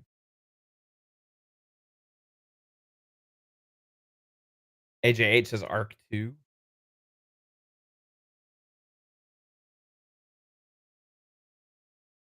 AJ says, "If Microsoft wants a Souls-like suit, they're better off somebody like Gunfire Games. Games like, Remnant style fits more with Microsoft." Yeah, hey, that's a good point. Nate Dogg says, "I think they show an Activision secret project," so that would be something like the new studio that was formed that we found out about, um, or you could have Toys for Bob's game revealed, or you could have Infinity Ward's other project get revealed. Or here's I'm throwing this out there, okay?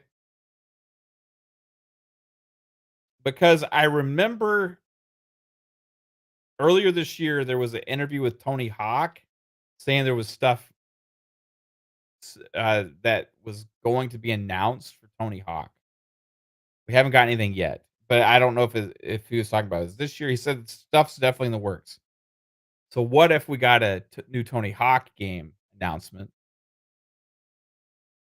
at the Game Awards? That would be on the Activision side as well. Game on Jesse says also there's Everwild. We could see something there. Killer Instinct 2. Also, we could also see Clockwork Revolution again and see a gameplay slice of that or something. Announcing that for 2025. Just throwing stuff out there.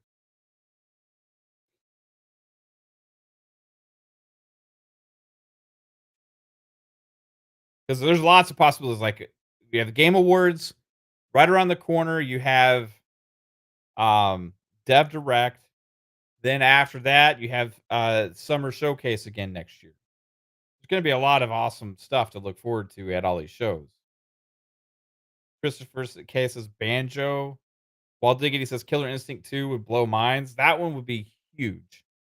So there's also something with all of the like a bunch of stuff with some of the Activision IPs and stuff.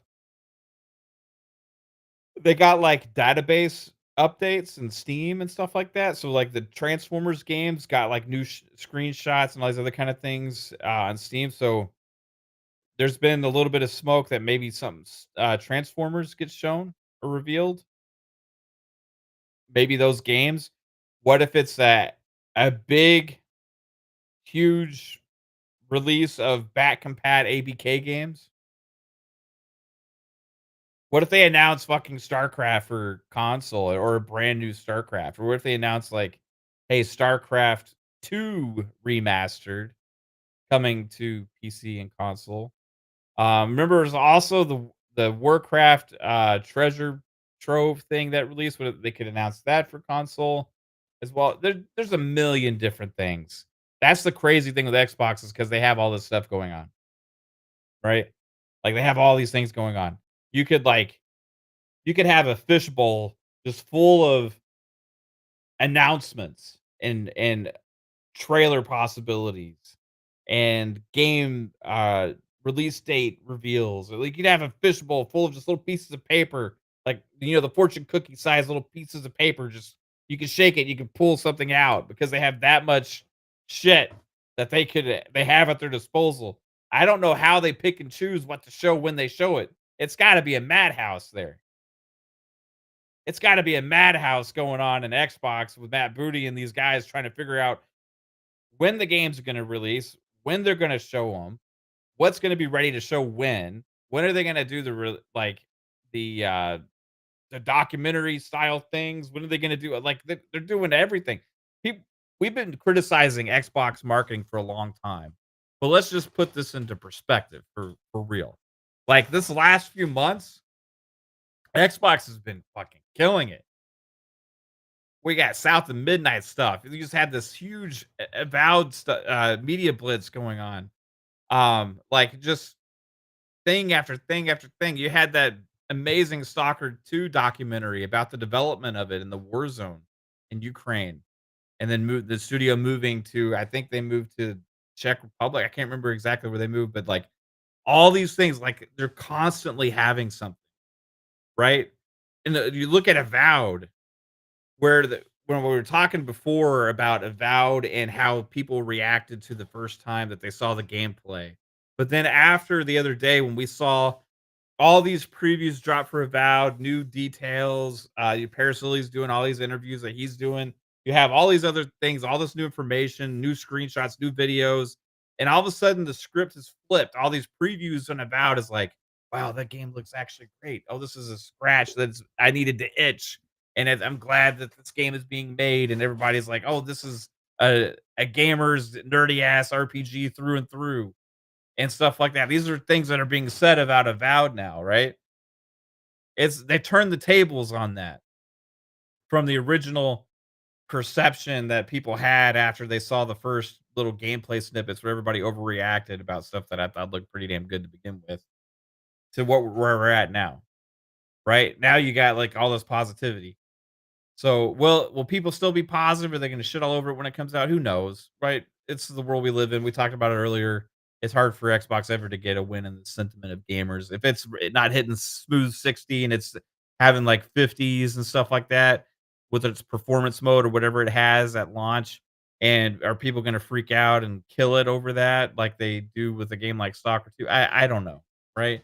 At the end of the day, they've been having so much damn marketing the last few months, leading ever since really leading up to Call of Duty Black Ops 6 and ongoing. It's just constantly something news-wise. Yeah, Nate Dogg, the ZeniMax Online game announcement is overdue.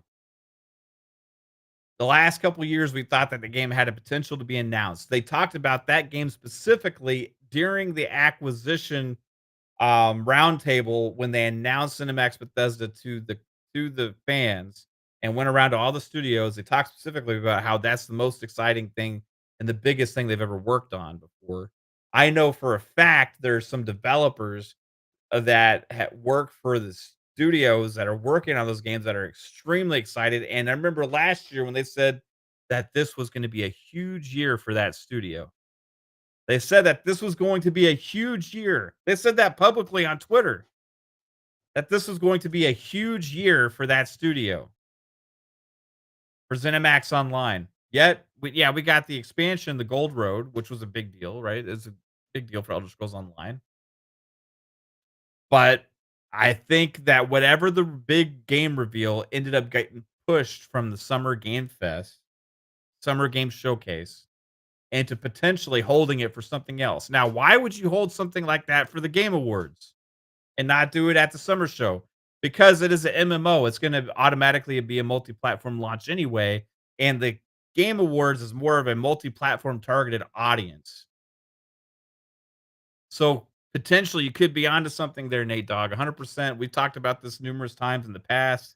I actually made that prediction before as well about being revealed in different situations, and I've always been wrong. Um, I think me and Fuzzy were going back and forth like a month ago or a couple weeks ago on one of our shows, and one of us had said potentially that game. But there's just so many games, it's hard to think about all this stuff. Ultimately, that one makes a lot of sense. And if they actually reveal the ZeniMax Online game at the Keeleys, number one, that may be the best place to reveal that because you're marketing that towards all the platforms everywhere where it's going to be automatically day and date, right? But it's going to get a lot of eyes. It's going to get a lot of eyes. 3-Bit and Special Nick seemed excited when I asked them about Fallout, both giving you hints. You got to be careful with 3-Bit's hints. 3-Bit will mislead you, Nate Dogg. 3-Bit will play with your emotions and he will fuck you over at the end. Let me tell you a little story about 3-Bit. Called Weeb with a 4.99 super chat. Appreciate you, Called Weeb. Says, remember when ABK, Bethesda, and Xbox used to be separate E3 shows? Those teams are all one company now. That's just crazy. Xbox is a monster. Yes, dude. And when the acquisitions happened, that's something we all talked about. When ZeniMax Bethesda happened, we're thinking this is gonna be crazy because like, yeah, they used to have their own separate shows. So like they're gonna have to figure out ways to show all these games. Cause at the time before ABK, we had already ran down the list about how many games they had in development. It was absolutely monstrous. Then they added ABK to it too. So yes, it's absolutely crazy how many things they have potential to reveal now. They could run their own gaming festival showcase season, they could dominate the news like all year. It's just what they are now as a company. People think they're weak or whatever because they're not selling as much hardware, but ultimately, when it comes down to it, like everything that they have, all these games, the Xbox is insanely huge. But yeah, good point called. Wacko Games says, I think we have an extended Doom or Fable like they did for Hellblade 2. Could be. Could be. Or we get those at the Dev Direct. I wanna see extended Fable gameplay. That'd be awesome.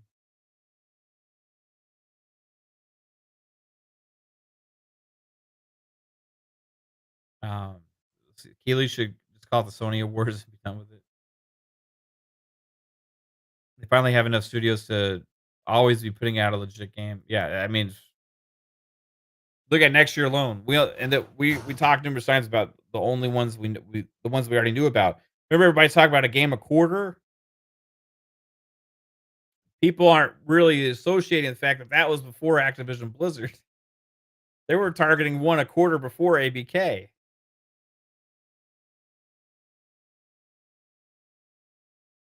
And that was like one big game a quarter, filled in between with other smaller experiences, they said. So overall, yeah, like that's just the world we live in. Like people are starting to realize the value proposition, and it's just gonna keep them in the ecosystem. So all right, 3-Bit. Let's get to some 3-Bit slander. Speaking of 3-bit, shout out to 3-bit. Hope you're doing well, bro. I'm the conductor. This is fun. Choo choo, choo choo. Oh my gosh. All right, so 3-bit.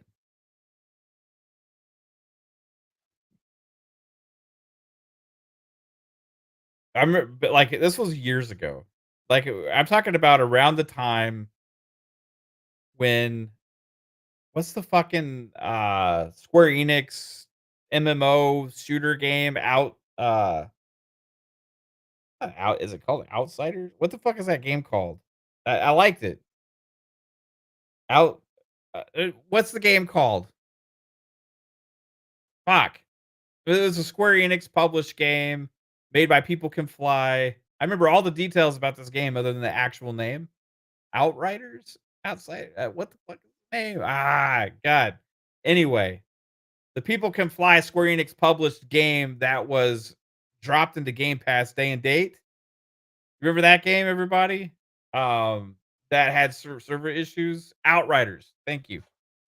That had server issues after it launched because it had too many people playing and Square Enix didn't handle the servers properly. Whatever. Anyway, Outriders. Thank you. Not Foam Stars. Not Foam Stars. Outriders. So I remember I was playing Outriders and 3-bit is fucking with me when we're playing. And in the chat. I was playing, I was streaming. He was fucking with me in the chat. And this was at a time when he was working like I'm not saying he's breaking embargo or whatever. Like he was working at a studio, right? Working with a studio. And he was like fucking with me in the chat, give me little like teases and stuff. And anyway, I ended up putting it together and his vague, misleading hints. And this was not, I wasn't asking him for stuff. He just started throwing it out there because he was excited, because he knew I would be excited. I ended up guessing it, right? Then behind the scenes, all of us were joking around with him all the time, trying to get information, but he can't say anything, right? So we're always joking around with 3-bit. Like, tell us about this, man. But he's like, no, I can't. But we always play with his smile because if we say something that we hit on, like he has a smile that he just has like a horrible poker face, and like he just like lets it be known. So we had guessed pretty much like the entire plot and storyline and everything of this game, right? About a possibility that's happening. And like we had like landed on too many different things, right? And we were convinced that that game was going to be announced at an Xbox show,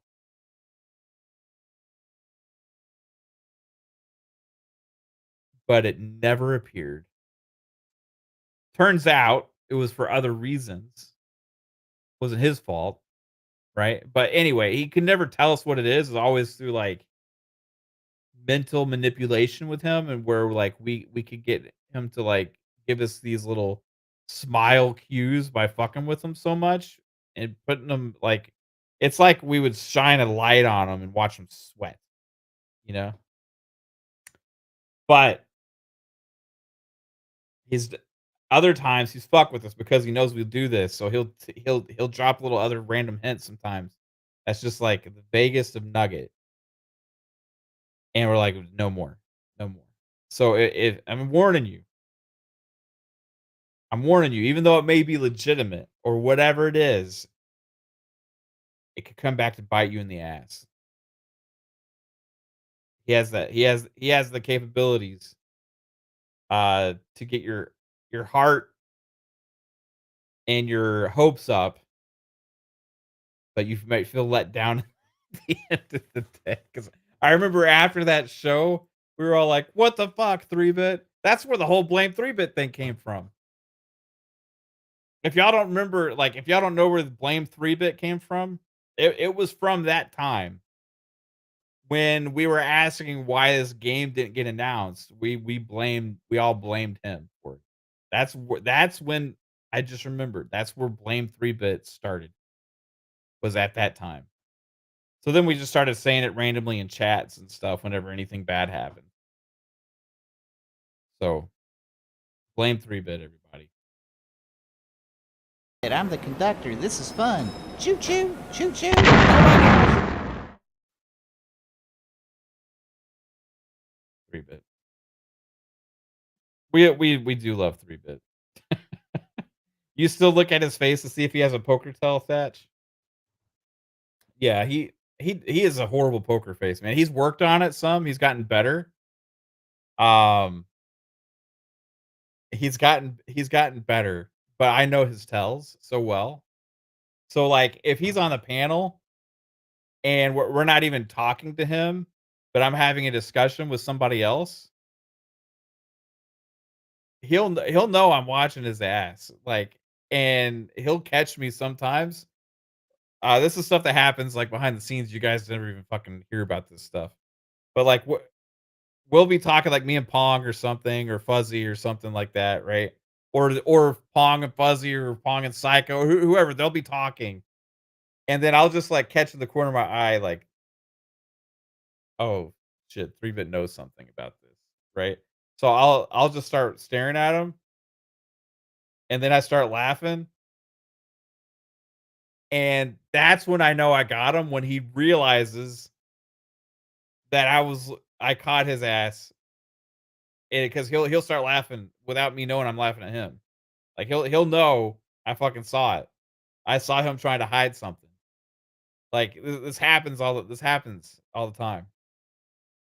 Um, anyway, that's just, like, shit that happens all the time behind the scenes and stuff in our shows. But yeah, who knows what could be there, man. I will roll the dice. If I was to bet on anything right now, I would roll the dice on the ZeniMax Online game. I have faith. It's I really think it could be. But it also could be the interesting thing I was talking about earlier, that that hip hop gamer was, like, kind of mentioning about, on Iron Lords last week. Don't know, man.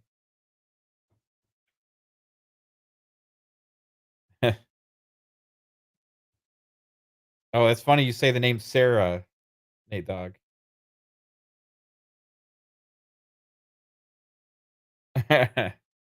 Um, because a lot of what we're talking about has to do with the name Sarah. I'm not talking about Sarah Bond.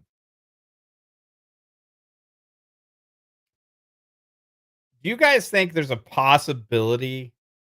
Because I put this out there on Twitter, that remember Tom Henderson said said earlier that there was multiple Splinter Cell games in the works, or multiple Splinter Cell projects. There one of them was Blacklist remastered or remake, and another one was the reboot for Splinter Cell or whatever. Y'all think there's a possibility we could get a Splinter Cell announcement sometime soon? For the love of God, maybe at the Game Awards.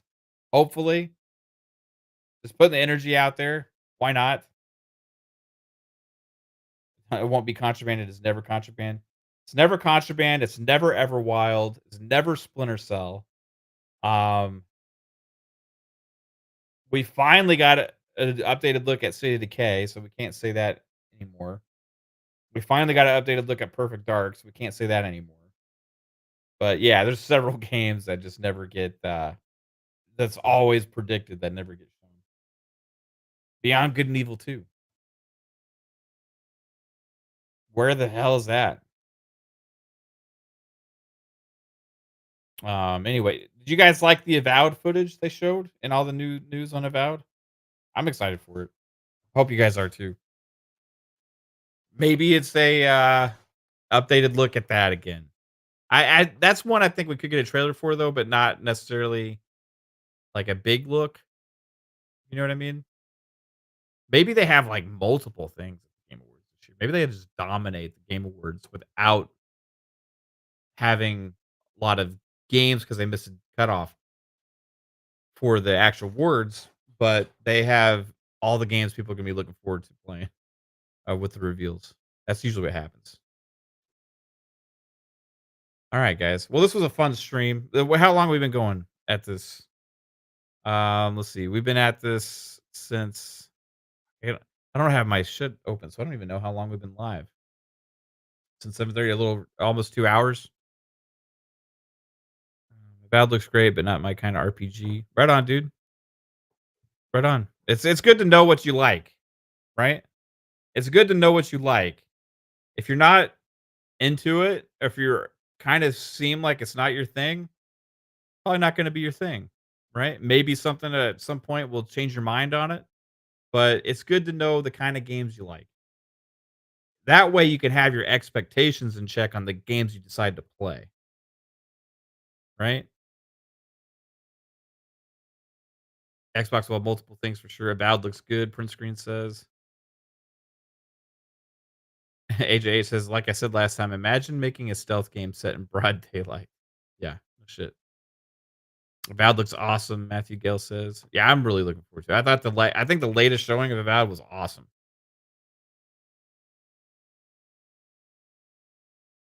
But anyway, yeah, I'm gonna call it here, guys. I want to say thank you to everybody for watching tonight on this random Sunday night Mavcast. Just talking Xbox, talking games, talking possibilities, talking all the things. And it was a lot of fun hanging out with you, and I appreciate you being here. But if you do like the content, hey, like button, share, subscribe, notification bell, all that cool stuff. It greatly helps people find us.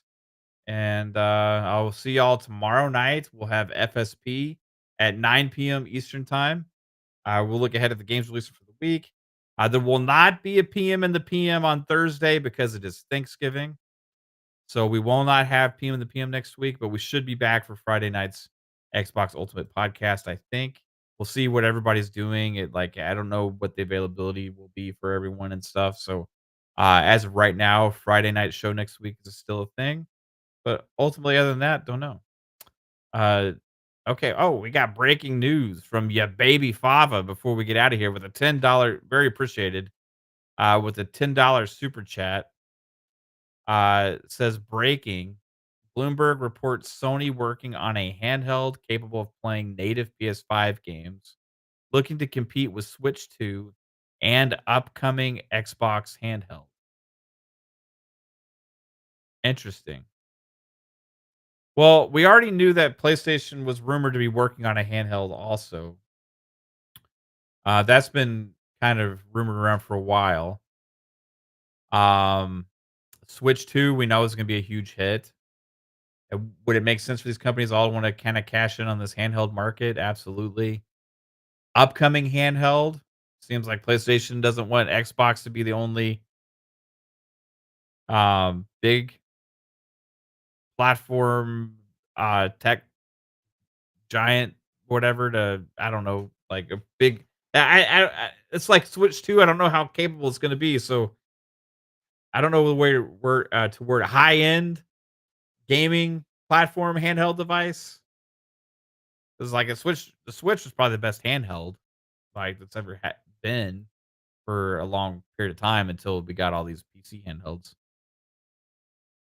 Let me see. I want to see this Bloomberg report real quick. See, this is what like I'm premature on the outro. We get a Bloomberg report right when I'm doing an outro. Let's see. By the way, y'all will see me somewhere tomorrow. Also, I'll be. I don't know if they've announced it yet, but I'll be on a show tomorrow morning. That makes sense. Bloomberg. So was this a okay? Bloomberg exclusive. Sony is developing a portable console to play PS5 games on the move, rival Nintendo Switch. The one thing that's funny about this is that's already how they market the PS Portal. They market it as like a handheld console, even though it's not. Okay, so I'm gonna look at this report. Oh, paywall. Yeah, of course it's Bloomberg, right? So yeah, Microsoft is developing portable gaming prototypes. Okay. It's not really. I got a breakdown from Wario 64. Sony's in the early stages of developing a portable console, likely years away from launch, and Sony could decide against bringing it to market. Okay. So basically, they're in the prototype phase, like which Xbox is as well. So you guessed it, Memecast guy. You guessed it there. Yep. But yeah, it's interesting that they reported on this. I think this has already been kind of rumored for a while that PlayStation was doing this. So Bloomberg cashing in on the breaking news aspect of it. So all companies might have handheld native devices, which would be awesome. Appreciate the super chat, you baby Fava. And I hope you have a good one. But everybody in the chat, you guys rock too. Appreciate you all being here again. I already mentioned everywhere where we're at that this week is Thanksgiving. And I hope you all have a great night. Tomorrow's Monday. I hope you have a great start to the week. And I hope you have some fun playing some games. Lots of awesome games to play. Don't let the negativity out there drag you down. Peace out. Bye.